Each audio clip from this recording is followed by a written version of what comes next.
Welcome everyone to the Notional Rent webinar with Rebecca Reynard.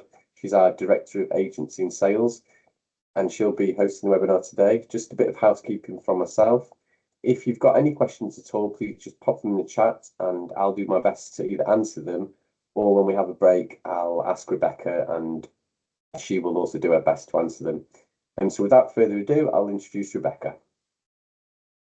Good afternoon, everybody. I hope you're all well. Welcome to our webinar on how to increase your notional rent or look at your notional rent. Just as a bit of a quick guide here, the agenda for today is to look through sort of these 8 or 9 points, and then we'll move forward. But as Tom said, we'll be having some questions and answers. So if you've got any questions or pressing matters you want to discuss, pop them in the chat box. And like I say, we'll either answer them today or we can give you a phone call and answer you over the phone if that's better. So just as an introduction to GP surveyors, we've been going 26 years. We are a primary care specialist in regards to premises. We started, our bread and butter was always notional rent reviews, and as the 26 years has gone on, we've expanded into other areas of premises, sort of lease rent reviews, pharmacy rent reviews, market valuations, and so on and so forth. So yeah, we're quite good at discussing notional rent, I guess, and we have a lot of history with it and a lot of expertise. So yeah, bear with us and hopefully we can answer any questions you've got, as notional rent has changed, especially with different premises cost directions that we've had over the years. So this is our team. So if you ever want to speak to somebody in regards to notional rent or any other premises queries, you'll probably hit one of us.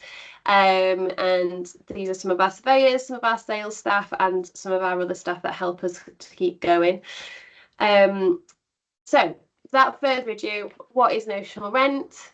Notional rent is a form of reimbursement that is applied to owner-occupier spaces in primary health care. So it's the method of reimbursement that the NHS use to provide funds to the surgery premises.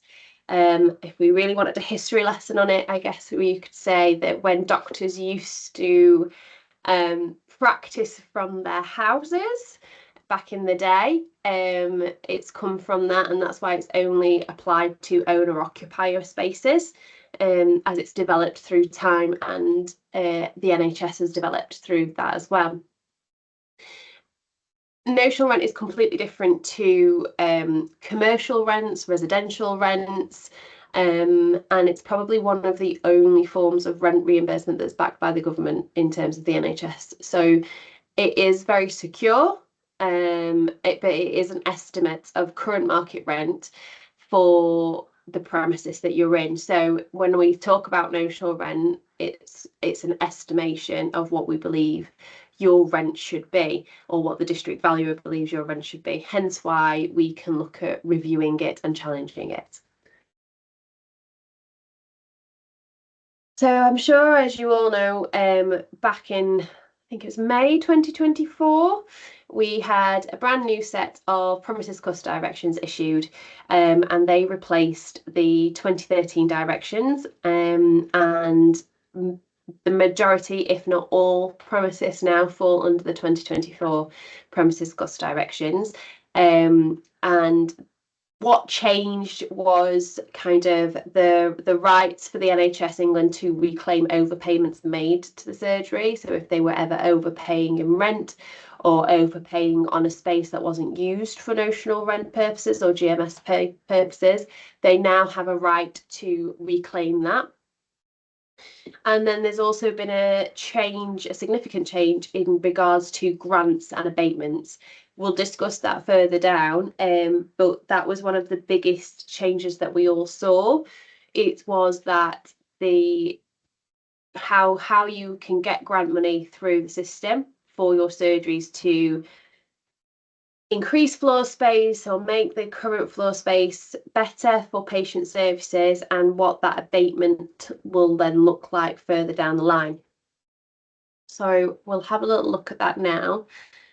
The new premises cost directions introduced a 12-week deadline, which we've never seen in a written format before, to accept or challenge your CMR6 figures letter. And that's the letter that you get to say the district value has been out, they've assessed your building, they believe that your rent is X, Y, or Z. Now, quite a lot of you, I would say 80%, if not higher, of the country are all waiting for figures from 2023, 2024, 2025. It's very rare you get issued your figures on the date that your review is meant to be done. And that's become even more of a problem recently with the ICBs having a restructure, which I believe is meant to end at the end of March. But there is a delay. But that is something to take into consideration, that all your monies are backdated no matter what. But this 12-week deadline is from the date of your letter, not the date of your review, but the date of your letter. And it sometimes does state what that date will be when you have to have challenged or accepted by. Some practices have also seen that they're getting phone calls from the ICB to say whether they're going to accept or challenge within that 12-week period. So it's really important, I think, that you understand that once you've got your letter, have a primary care specialist take a look at it, because it's a new quirk to the ICB to have this 12-week deadline. We're all still working within its means, but the sooner you get it checked, the longer that person has to double check that you're at the right level of reimbursement. So at the very start of your rental review, you will be given a CMR1 form. It's issued to the practice. Now, it usually looks like an Excel spreadsheet, and it has loads of rooms listed on it, and you basically check off when the room is used, for what purpose is the room used, how often is it used. So, and you have to do that for every room, from GP consulting to patient toilets to administration. And then that then can be sent back off to the ICB. So it checks that you haven't made more car parking or lost any car parking. So you need to make sure that the information you put in is correct, whether that means that every time you go out and count the car parking spaces and the rooms downstairs, it needs to be correct, because this is what the district valuer is going to use to start the review process for you. As a little side sort of cheat sheet, I always say keep the one from your original review, and then you can cross-check against them, because then you'll know whether something's changed, that you need to change it across, or if nothing's changed from that last review, to cross-check it against that, so it's exactly the same. Also makes the process a little bit speedier. How notional rent is calculated is based on lots of factors. These are 5 of them, but they tend to be the 5 main ones we discuss, and the 5 main ones as well that you can effectively change if you want to get better notional rent, if you want to see better sort of patient services and how that can come through the system in terms of funding. These are the 5 areas that we always look into first. So car parking is a huge one, and that's normally based on spaces. So how many disabled spaces do you have? How many patient spaces do you have?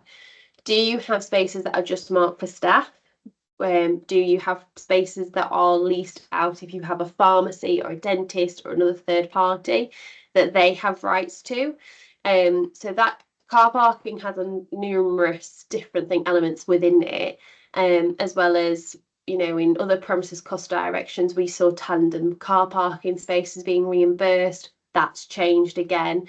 So we definitely have a lot of different factors in just car parking that we have to check.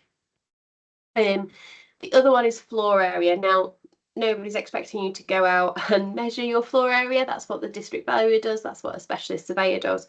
But what is really important is just to double check if you've had CMR, a bit like cross-checking again, on your CMR six figures letters from years before. So just keep the most relevant one.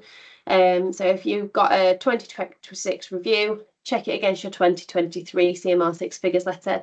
There should be how much floor area is on there in square meterage. Check it against the new one, make sure there's nothing missing off of it. But floor area is one that we do see regularly that we do challenge against. We sometimes come out and find that we have a bigger floor area to what the district valuer has. And that can be due to a number of different things. One of the big ones is that we have a height accessibility on different areas of the surgery. So your roof or the ceiling has to be over 1.5 meters to get full reimbursement on that area. If you have a sloping roof and it comes under that, you start getting less reimbursement on that space area, or the district valuer will measure up to the 1.5 part and then disclose that. So sometimes floor area is a huge one that we double check against quite consistently. Age and condition of the building. Now, obviously, you can't change the age of your building. It was built when it was built, unless you're going to, build onto it. It's built when it's built. However, the condition of the building is a huge one. So if you've had, new plasterwork, or you've had new roof, or you need those things, if you've got damp in the building, things like that can in fact impact infection control, it is really important to make sure that you have got the best condition possible for the property. And you'll see that reflected in sort of CQC standards, in infection control standards and things like that. I've been to numerous properties in my time here at GP Surveyors, and I've been to properties that have been flooded in their basements. I've been to properties that have got damp within them, and they're all places that do still receive rent reimbursement, but they could have potentially a better rent reimbursement if those things weren't a problem. Accessibility. When we talk about accessibility, we talk about things like drop counters on receptionist counters, so we have a drop counter there. We talk about widened corridors for wheelchair access, automatic doors. We talk about those kinds of things for accessibility. Ramps. Now, not every surgery, it's not possible in every surgery to have widened corridors. It's not possible in every surgery to potentially have automatic doors everywhere. But those are the things we're looking at to start receiving higher rent reimbursement, shall we say. And then the other one is infection control. This is a huge one, and it's one we've seen in the last sort of 2 years. Well, longer. We saw a massive push in it, obviously, when COVID hit. Infection control, how, the one-way systems around surgeries. I can't even begin to tell you how many surgeries looked at kind of, once everything calmed down with COVID, changing flooring, changing, no touch taps, all that sort of stuff started to get changed and really thought about, whereas before it was sort of a luxury to do, or something that required funding, and it wasn't something that was in the means at that point. That definitely took a change after COVID. Again, we're seeing it being pushed again in the last sort of 2 years, especially with a lot of more Section 106 funding being available or being made available. And it's definitely something that rent reimbursement does push for. If you have better, roll vinyl flooring, no touch taps, better air conditioning, all those kinds of things, it definitely pushes the rent reimbursement up again. So checking your notional rent. So once you've filled out your CMR1 form, and that will be sent back to NHS England, the ICB, and then your CMR6 will be issued to you. Now, Two things can happen in the meantime. The district valuer can either come out to you and reevaluate the practice visually. But if you've already had that done in the last sort of 2 or 3 reviews, the district valuer might do something that we call a desktop valuation, which means that they don't come out, they re-look at the evidence in your local area and just base it on the last time that they came out. Both are fine. But yeah, you'll either see them or you won't, and you'll just get your figures, or you'll and then when your CMR6 figures letter comes in, that's the one that we showed you earlier that will have that 12-week deadline attached to the bottom of it. So what do you do once you've got that form? I think is a big thing. Review it. Check it against your other CMR6 figures from 3 years prior. Have a quick glance at it. Does it still have the same car parking spaces? Does it even say the right car parking spaces to the ones you counted? And does the floor area match up? Is there a difference in floor area? Because that gives you guys a bit of control as well to know, well, what's going on? Is it the exact same? Is it different in any way? And I think that's really important for you all to have a general awareness of what notional rent is, how you can have a quick brief check. Now, obviously, I'm not saying you'll know straight off the bat whether you're being funded correctly, but you'll know whether your car park's been counted correctly and whether the same space is being made available for rent reimbursement. Now, it's always worth having a primary care surveyor check that figures form. So if you've never challenged it before, that surveyor's going to come out and look at the building, remeasure, and it could be that we're working off completely different floor specs. And the biggest thing to remember is that notional rent is only an opinion of value. It's not set in stone. It's that district valuer's opinion of what your property is valued at. A surveyor's opinion might be different. And we're working off 2 different evidence bases. So the district valuer is using all the valuations they've done as the district valuer's office for primary healthcare. And for example, GP surveyors are using all their evidence basis that they've used to increase rents. And sometimes we have different surgeries we're using, but that's the beauty of negotiation and the beauty of the fact that notional rent is only an opinion. So we can challenge these things. So a specialist surveyor's inspection will look very similar to a district valuer's inspection. However, it's definitely worth somebody who knows the building to be on site and be at hand for when a primary care specialist surveyor comes out, because they're going to ask a lot of questions about the property. They're going to ask if you've had any, refurbishments in the last 3 years. They will ask to see quite a lot of the building. Have you got attic space? Is it accessible? Can they look at it? And there's these things that we want to make sure we have access to, but also you guys know your buildings inside out. You know whether you've had taps changed, you know if you've had air conditioning put in.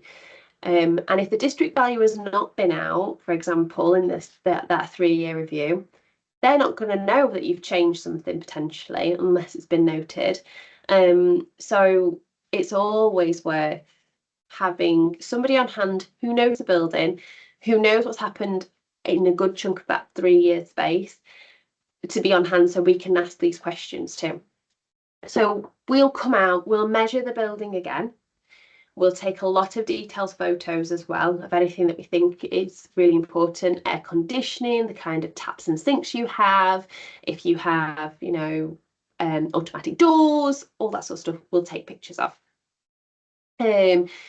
So that's the kind of detail we're looking at in for infection control. We'll take pictures of all the rooms to note kind of what kind of flooring you have, what kind of desk you've got in place, things like that. And then we can go back and use that against our evidence basis. And we're also going to ensure that all eligible areas are included.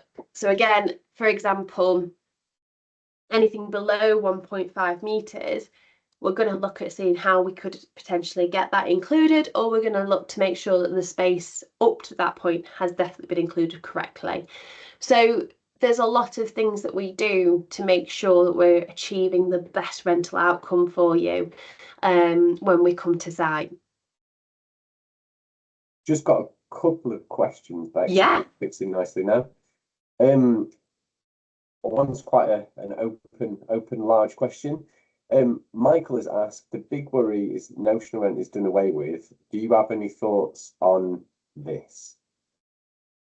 About notional rent being chucked? Yeah, I guess the scenario of what would happen or could it happen, I guess, would be the...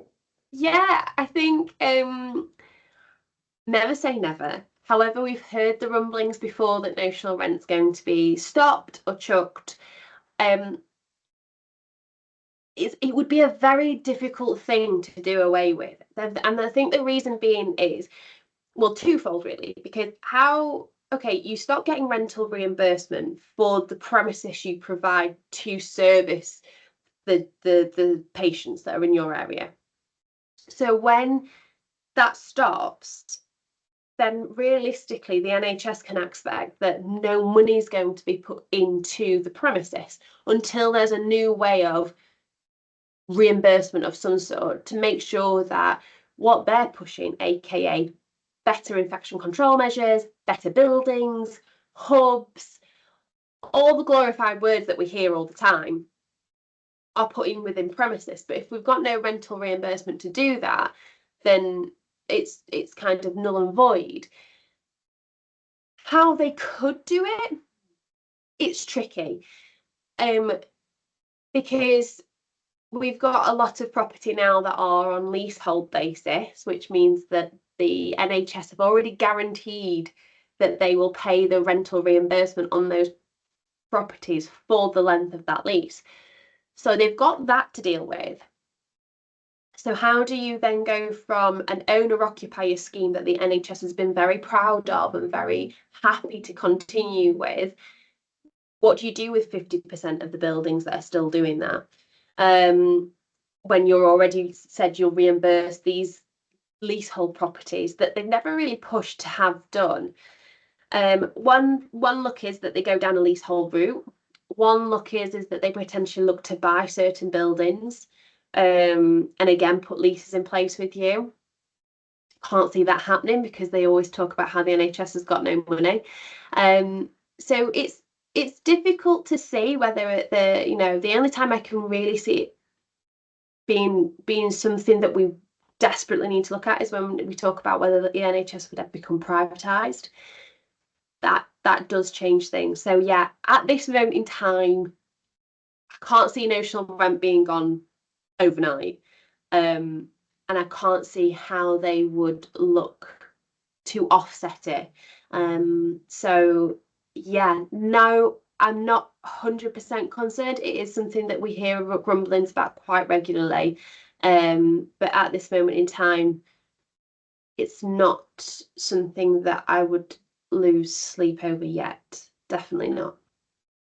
Okay, just got one more question. This comes from Imran. Can the landlord's rent be challenged by the GP practice, or is it just the DV's rent that is commonly challenged? So how does a landlord rent review work from a landlord and tenant perspective, I guess would be the... Okay, yeah. So very much depends on whether the lease, it depends if you've got a lease. It depends if the lease is approved by the NHS. But you can challenge a landlord's rent reimbursement, rent review. Now, a landlord's rent that they look to impose on you isn't set in stone unless it's very difficult.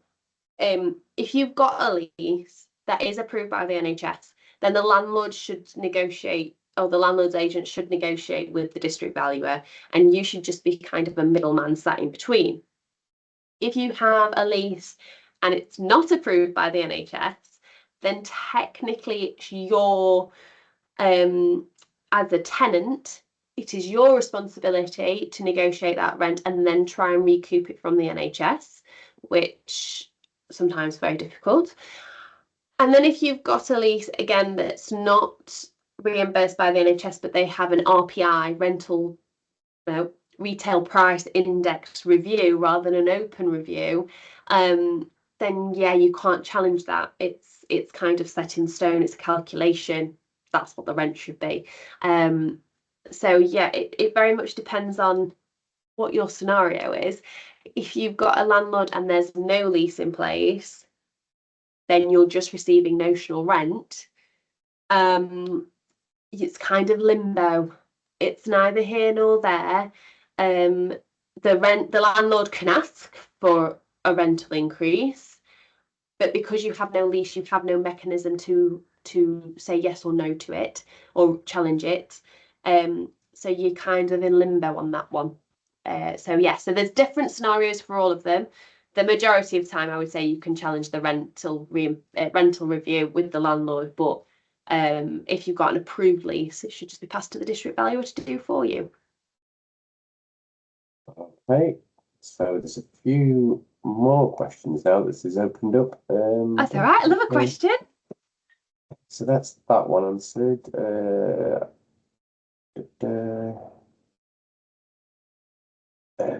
Someone's asked, which I've answered, but I might as well say to the group. Jane has just asked, where can I get my previous CMR6 from? I've just said that if you don't have that on file, the ICB should be able to supply it, or if we've previously worked for you, we'll have it on file. So Right. ICB should definitely have it, and we might have it. So you can double check.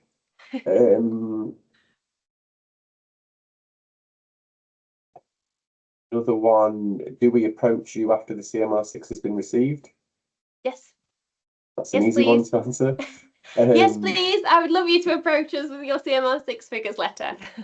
And the other one was kind of linked to that about whether it's, which I was just answering in the chat, whether it's productive to challenge the rent every 3 years.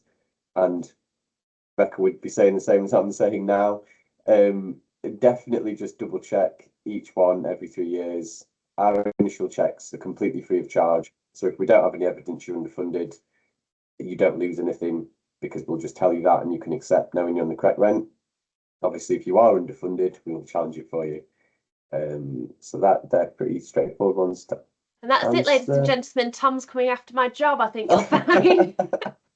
I think just to add on to that is 3 years is an awful long time. We kind of do anything over 300 reviews a year sort of thing.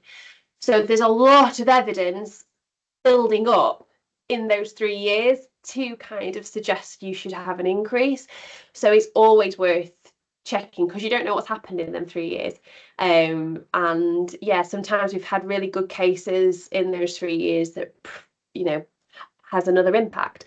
We've seen increases from 2% to 34%. So it's kind of like it's those kinds of figures. So you don't know. And the way I look at it is every little bit of rental reimbursement coming into your practice is good for you. You can do stuff with that money that benefits you as a practice, as a partnership, that benefits your patients. So why wouldn't you want to try and get something if you can? If you're not and you've got the right level of reimbursement, perfect. No harm, no foul.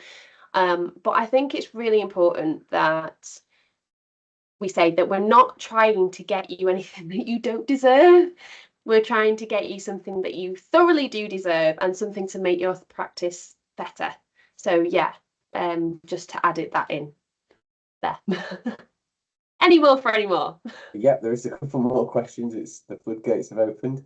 Tanya says, are you aware of a downward trend of DV valuations? We have received a DV valuation 6k lower than the cost rent we were receiving 11 years ago. No deterioration in the buildings during this time. DV refusing to reassess based on historical evidence supplied to them. Cost rent and notional rent have always been different. Cost rent's obviously linked to your mortgage. I mean, that's quite a hefty chunk to go down by. Has anything changed? Have you started renting a room out? Have you started using it for other services? They would be my first questions. That to me isn't sort of a downward trend in terms of that's what we're seeing across the country. I would say though that cost rent and notional rents are two very different reimbursement things. So you can see a difference. Sometimes we see it the other way where you go from cost rent to notional rent and you go up quite a bit. Sometimes we see it the other way. I would say though that it's definitely worth having somebody look and seeing if we can close that gap. And as long as you come within a review date period, there's no reason why the district valuer then can't negotiate with a primary care specialist. They're obviously reluctant to do so, and they are extremely busy, should I say, because there's a lot of surgeries and very few DVs. But yeah, we will always try and close that gap for you. But yeah, there's the questions for me to you would be: have you started doing anything different with your rooms? Has anything changed in floor area? I know you said there's no difference in condition with the building, but have you made any improvements in that 11-year time frame? And then the other one would be, obviously, when you switched from cost rent to notional rent, did you were you being paid cost rent longer than you should be, is another one that I should mention. But I'm happy to have that chat about your scenario on a different call as well. So yeah. Yeah, at the end of the call, and I'll pop it in the chat as well, put our contacts on and stuff, because as Rebecca said, there are obviously specific details relating to cases that we need to look at. So Tanya, if you want to just give us a quick email or call, we can help further with that one. There are some more questions, but I think, conscious of time, if we kind of do another section and then we circle back to the questions. So I have seen them. We're not ignoring you. Just conscious of getting through the information as well, and we'll circle back in a few minutes. Give me 10 more minutes, and then we'll do some more questions. 10 minutes, promise. Okay, so checking your notional rent. Here are the factors that we're looking at straight away off the bat. Ones that you should know about: premises size, comparable premises. So we're looking at, when we go to our evidence basis to challenge your rent, we're looking at your premises and the size of it and the condition of it and what sort of unique selling points, as it were, you have in your property. And we're comparing them to other properties in your local area, but also other properties that are extremely similar to you. So when I say this with quite a lot of kind of, I guess, historical advice. If you know somebody down the corner is receiving the exact same rent as you, and you don't want, and you think, well, we're the same size, they're down the road from us, we've had a chat about our same or six figures letters, and we're similar, so we must be where we should be. That's not the case. It could be that you're both underfunded. It could be that actually that premises down the corner, yes, it's in a similar floor plan to you, or yes, it's a similar size to you, but actually they've got a load of space that's under 1.5 meters. So they've had a lot of space taken away and you haven't. So actually you should be on more, and things like that you really like, without knowing. The devil's in the detail. It's a massive saying, devil's in the detail. So always get it checked. Local area. So what's going on in your local area? Have there been any pushes for new developments? Have you had a recent influx of patients? We want to know all of that sort of stuff. We also want to look at the local area from an evidence basis that we've got. So, for example, we might have Dr. Smith's surgery 3 miles away, and he's got £20 square metre more than you. Why is that? Is there a reason for that? And we'll have got the pictures for that to be able to see, is there a reason? There's not a reason. Right, let's try and use that to gain that. It could be that actually 6 miles away, you've got Dr. Jones's surgery and he's £2.50 more, but he's extremely similar to you. Well, £2.50 over 400 square metres is quite a lot of money. So yeah, it's things like that we're checking. State of repair. This is a huge one. If you've got a surgery and it's in a poor state of repair, your notional rent is going to go down. Because you normally suggest that if it's in a poor state of repair, infection control is quite low, it's not being looked after quite right. Also, the NHS won't see you in their state strategy. You want to keep yourselves firmly planted within the NHS estate strategy for future planning. So it's a really important one to make sure that your property, it doesn't have to be, you know, all singing and all dancing and like, it just has to be in a good state of repair. Like, I don't like, if you've got a door falling off its hinges, put the door back on the hinges. You know, that kind of thing. If you've got flooring coming up, it's detrimental. Common sense, it's detrimental to patient services, patient health, needs fixing. Just a good state of repair. Accessibility. We spoke about accessibility. Accessibility is one of those things that things like ramps, automatic doors, are really sound. They should be kind of definitely first port of call, I think. You know, can any patient on your patient list or any potentially new patient get to your surgery and use your facilities? Can they, you know, see it through their eyes? But things like widened corridors and drop counters are kind of another level up. You know, you can have a receptionist come around the counter to speak to somebody.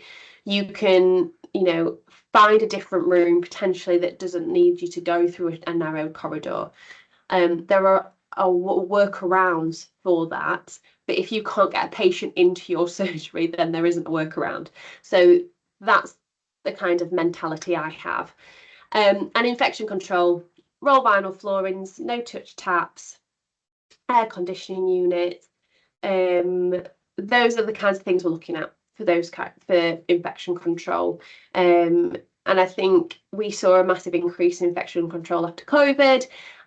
So it's very rare we go to places that still have carpet, that still have tiles with grouting. So yeah, quite a lot of that got sorted after COVID, not during, after COVID, and we're still seeing some of those repairs take place. But yeah, we saw a lot of swinging about with sort of infection control after COVID. So yeah, it's just to be aware of it.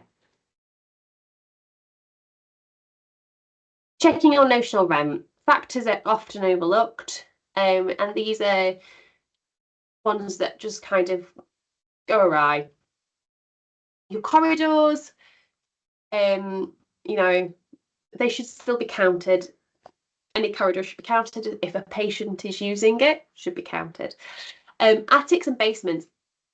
I love this one because if you've got an attic or a basement that is accessible for staff, then put some, whatever it might be, excuse me, storage uses in there. For example, old patient notes, sharps bins, administration tools, anything that you can get in them to make them used as a space that is being used by the surgery for storage or something else, they can be included in your CMR6.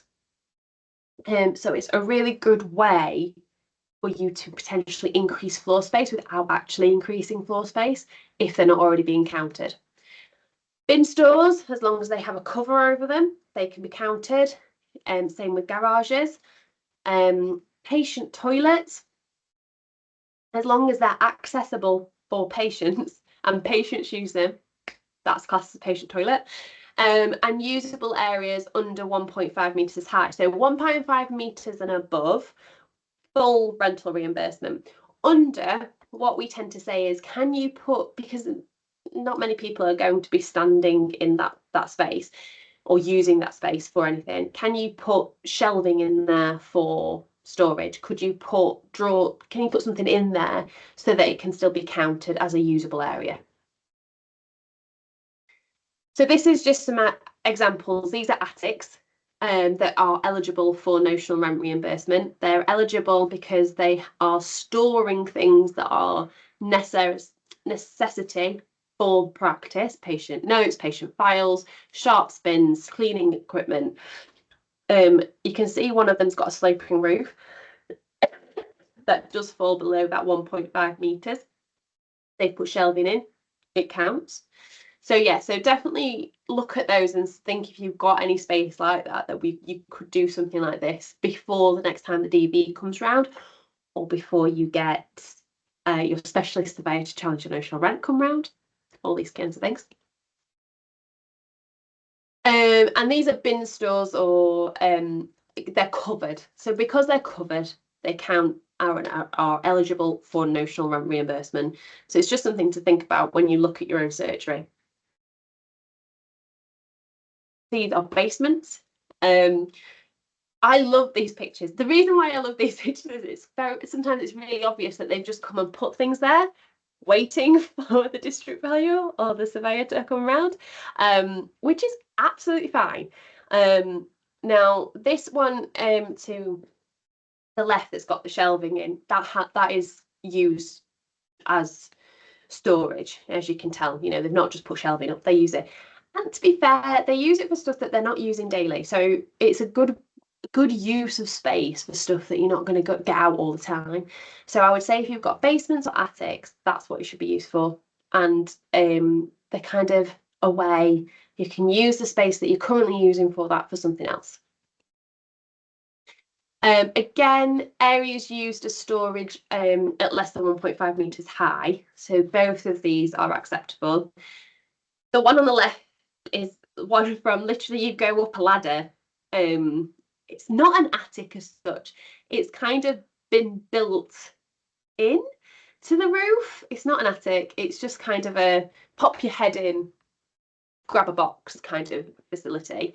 And it's just in the administration room behind the surgery. So yeah, and it works fine and it's acceptable. The surveyor can get up there, can take pictures, used.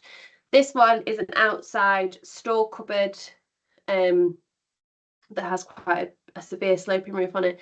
Again, they've used it for sharps bins. They've used it for some of their cleaning products, I believe, is in back towards it. So yeah, again, very useful and eligible for notional rent.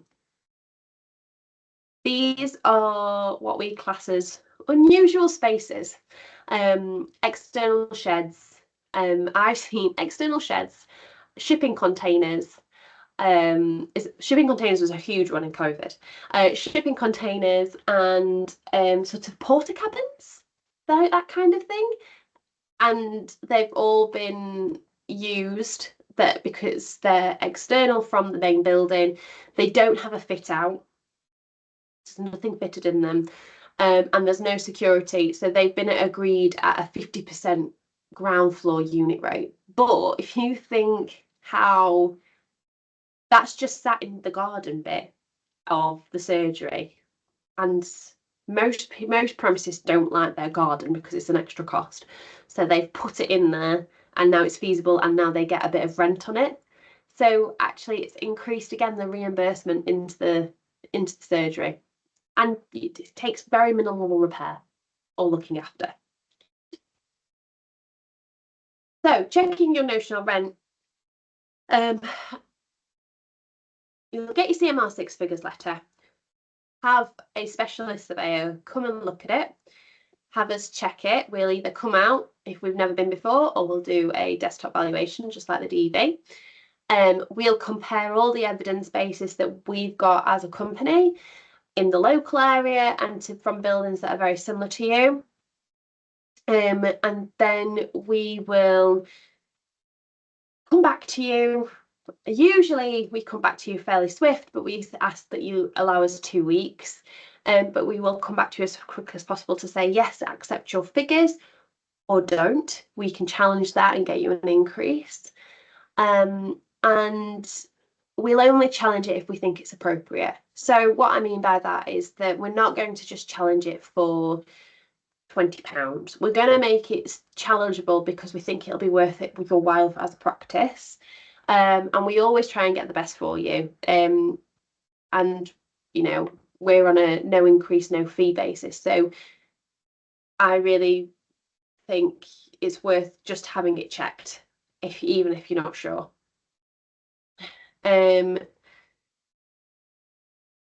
We'll negotiate once we agree that we think we should challenge it. We'll negotiate with the DV. We will send the district valuer all our evidence. It's out of your hands.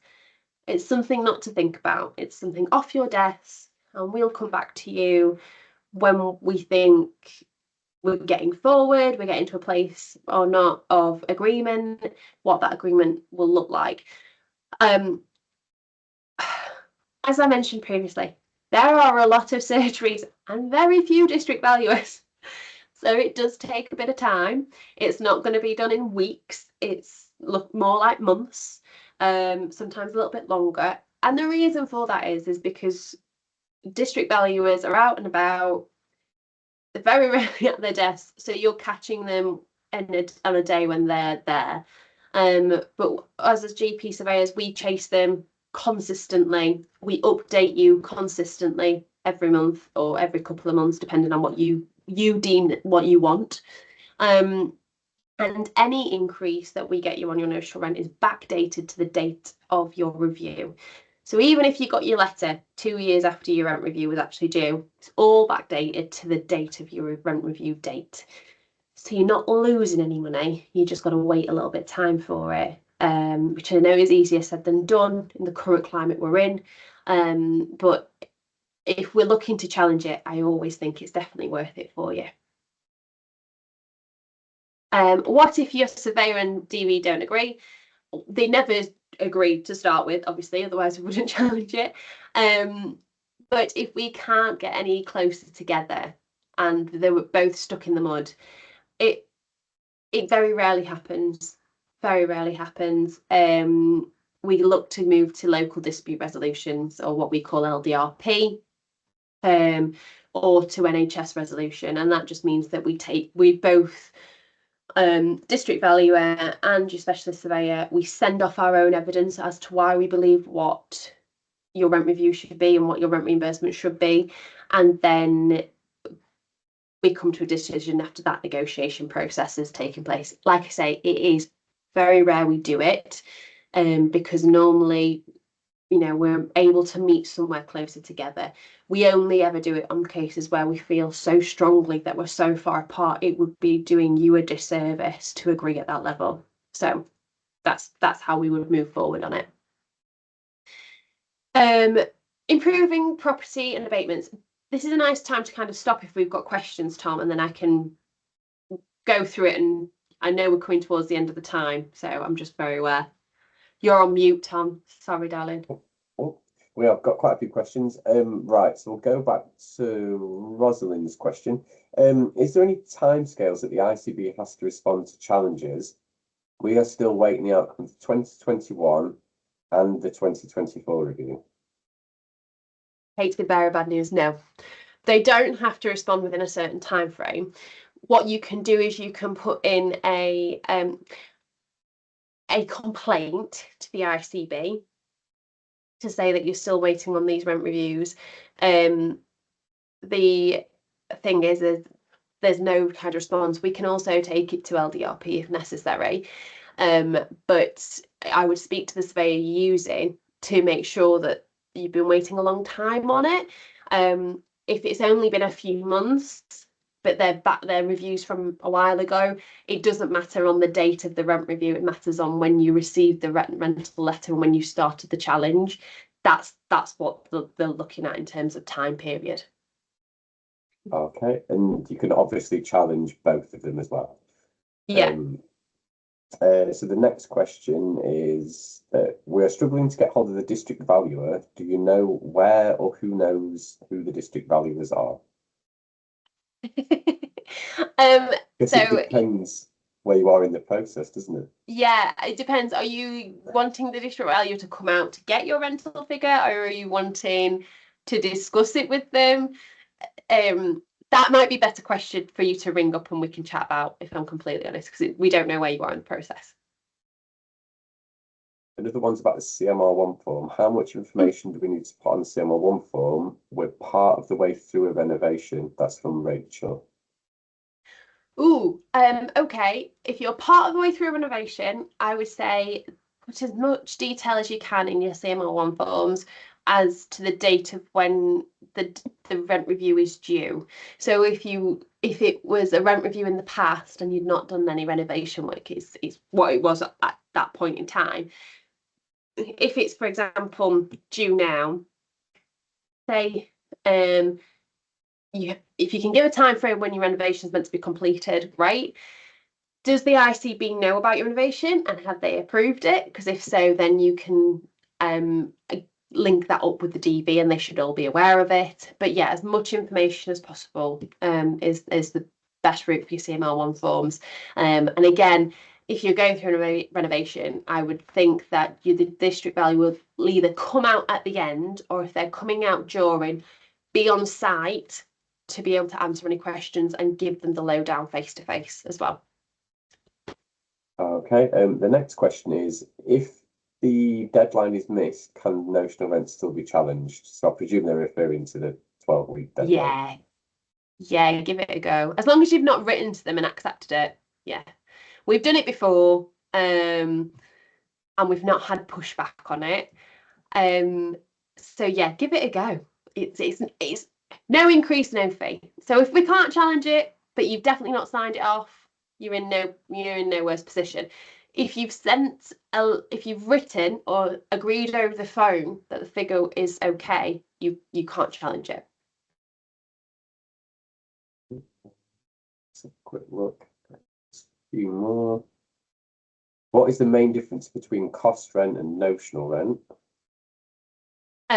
Cost rent's linked to your mortgage, and notional rent is the rental reimbursement on owner occupier properties, not linked to your mortgage at all. Okay. Next one is, can we include storage containers next to our building? Ooh, depends on what kind of storage container it is. If it's like one of the pictures that I've shown you, yes. As long as the ICB approved it before you put them on.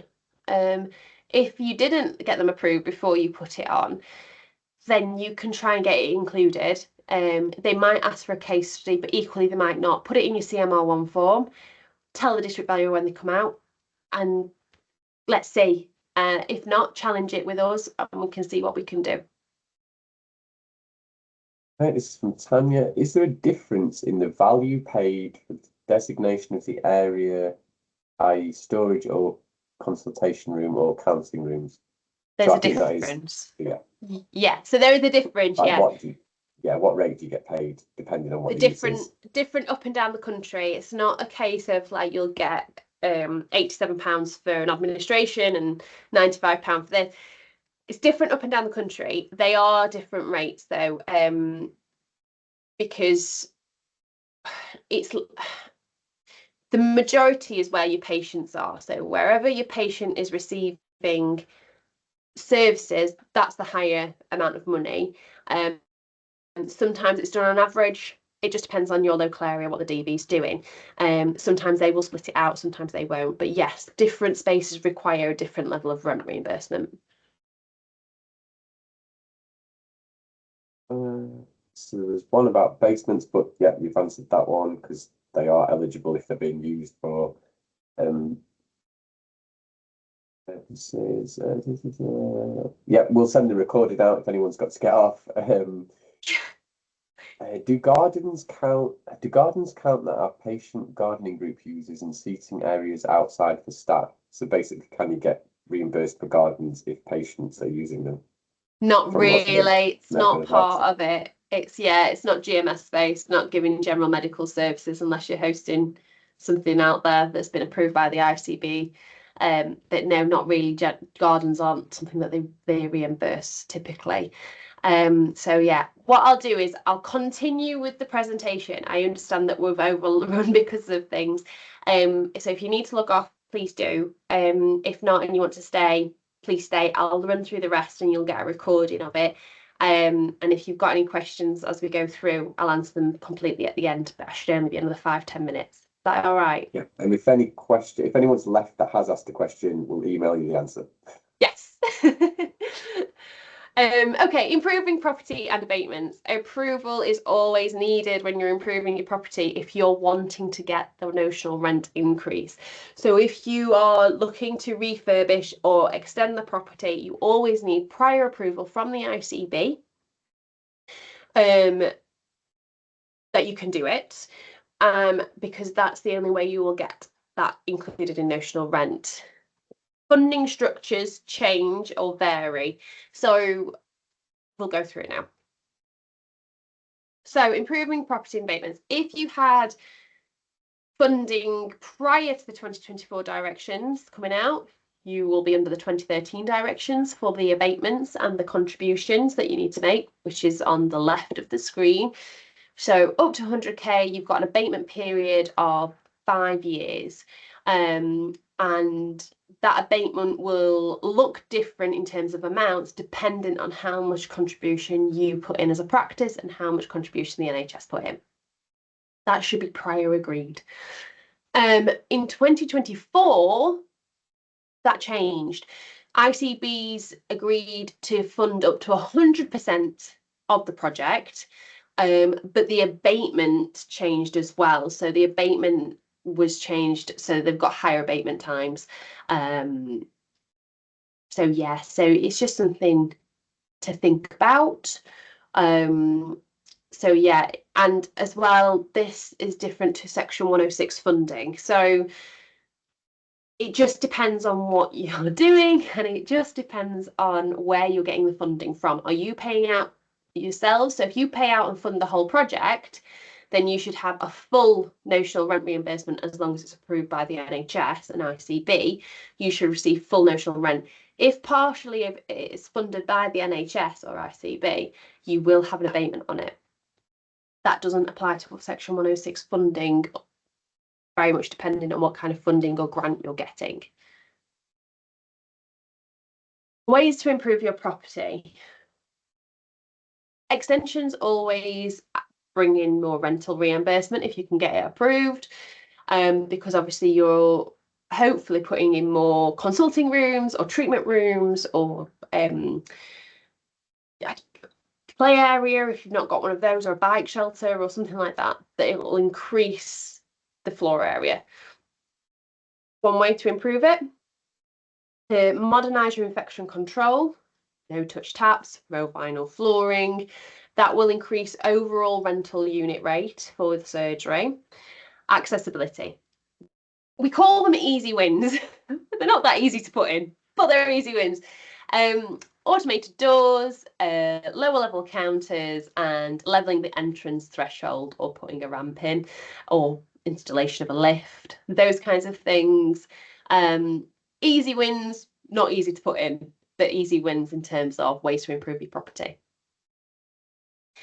So in summary, include everything in on your CMR1 form.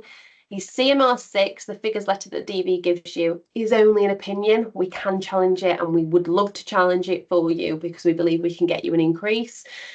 Don't accept your figures, always get it checked. And we can't challenge any review that's not, we can challenge any review that hasn't been accepted. So just double check you haven't accepted that figure. And the initial check is always free. No increase, no fee. We've just got a quick poll to do, just for our benefit, and then I'll answer any more questions I've got for you, if that's okay. So Tom's going to do that because I'm rubbish at this and I'm very sorry. You should be seeing it on your screen now. It's really just a quick poll concerning kind of how you get your information with regards to the primary care sector, kind of where you stay informed and up to date, just to give us a better idea of kind of how to reach you in the future with kind of more information and knowledge for you, and webinars and such. So that's the first one.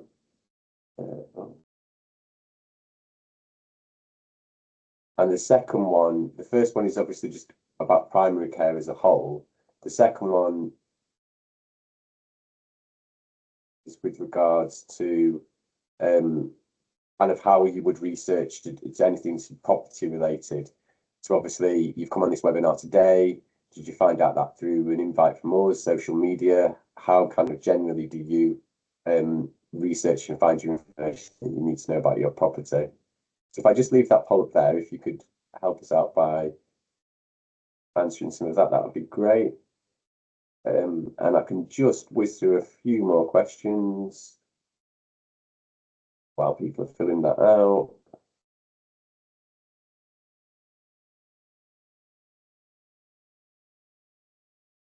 Okay, let's just go through a few more questions. Okay, so here's one from Langley Corner Surgery. We are currently building an extension, fully funded. We did calculations on rent abatements, but we'd like to check these to ensure there are no further charges. Do you make contact to discuss? Okay, sorry, that wasn't a question. We can reply to that by email. We can make contact with you, and we will do. We've answered the ones about gardens. They're not eligible for rental reimbursement. We do have other presentations that are upcoming. If you go onto our website, they're all listed there. We also have a list of our recordings of our previous ones regarding leases. So we can send those out again and just keep a look on your email and our website for the future presentations.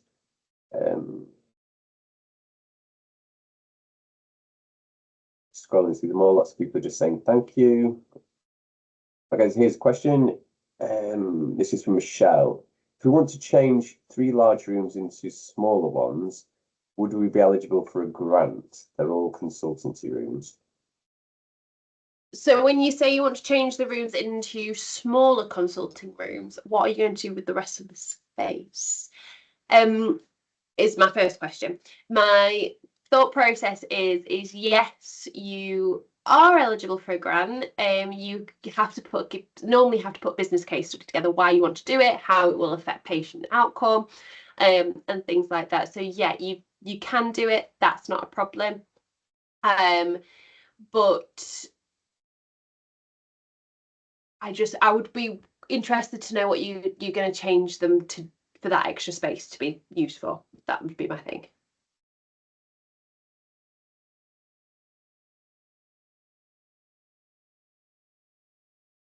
Just have you just put the last slide up there, sorry, with all the contact details on for the people. Yeah, will do, no worries. I'm just going through the questions. There should be some more questions here.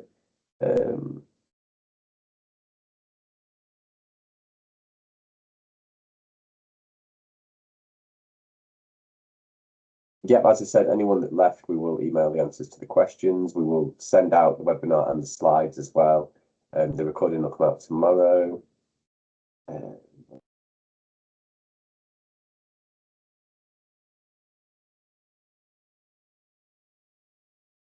Michael's asked, what are the minimum and maximum values that you've dealt with per square meter? That's kind of a very open-ended thing. I couldn't even tell you off the top of my head. I can tell you, I can tell you in terms of value of property, but not the rental reimbursement. We deal with properties that are worth sort of anything from £250,000 up to sort of 4-5 million. So yeah, I couldn't tell you the lowest and the highest rental reimbursement though, because it's so varied. So yeah, sorry, but that's the kind of value in terms of the state that we look after, but we look at everything. We never say no to looking at anything. Okay, we've got one here that's a bit more of an unusual situation. It's kind of regarding a lease. We've got a lease on the practice building that started in 2010 with rent reviews every 3 years. Yeah. The last rent review was 2013, so not done for a long time. I've had a valuation done by the DV. But the landlord is challenging this valuation, but nothing's happened. So basically, it's stuck with the ICB. The landlord's asking them to chase the ICB. The ICB's not getting back to them. And now the landlord has threatened to charge interest. And the ICB have said they will not pay interest and it will fall on the partners. Any suggestions of what to do? I would have somebody look at your lease to see if it is possible for interest to even be applied. It's not something that is normally available to do unless the lease allows for it. So yeah, get somebody to have a check of your lease to see if they can even start applying interest.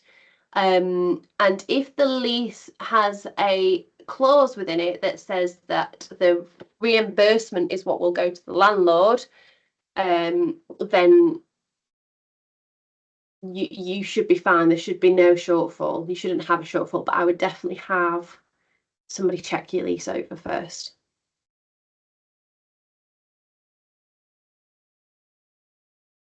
Okay. It looks to be that every other message is just people saying thank you or ones that we're going to contact afterwards. So unless there's any other questions, and well, we've obviously run 10 minutes over, there's a few people still here. Has anyone got any more questions? Any more Happy for to any hang more? around for a few more minutes. You've put Bex through a pace today. Yeah. I've tried to keep up with all the messages in the chat. Like I said, I'll get back to the ones that have asked for the questions back, and the webinar will be sent out as a recording tomorrow, so feel free to share it with colleagues. Obviously, if you do have any further questions, our details are on the screen, and we'd be happy to help. And thank you all for joining.